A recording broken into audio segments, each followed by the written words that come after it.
सणासुदीच्या काळात महिला साडी नेसण्यास प्राधान्य देतात. कोणत्या साडीवर कोणत्या प्रकारचे दागिने सूट होतील याची आयडिया प्रत्येकाला असते असं नाही. जसं की सिल्कच्या, काठापदराच्या, ऑर्गेन्झा, सिफॉन, जॉर्जेट, फॅन्सी अशा वेगवेगळ्या साड्या सणासुदीला नेसल्या जातात. कोणत्या साडीवर कोणतं मंगळसूत्र घालायचं ते माहिती असेल तर तुमचा लूक अधिकच खुलून येईल. जर तुम्ही काठापदराची किंवा गोल्डन काठ असलेली साडी नेसत असाल तर गोल्डन पारंपरिक मंगळसूत्र घाला. ऑर्गेन्झा किंवा पार्टी वेअरची साडी असेल तर काळी मणी आणि खड्याचं पेंडंट असलेलं मंगळसूत्र घाला.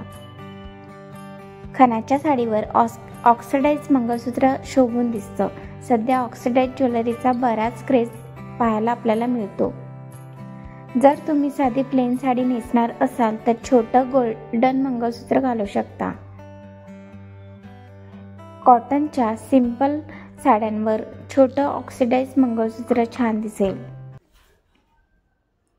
सणासुदीच्या काळात बाहेर समारंभाला जाण्यासाठी मोठ्या मंगळसूत्राबरोबर गळ्यात हारांचा शेड घालायला विसरू नका. लाईक, शेअर आणि चॅनलवर नवीन असाल तर प्लीज चॅनलला सबस्क्राईब करा, कारण की असेच नवनवीन व्हिडिओ मी तुमच्यासाठी घेऊन येत असते.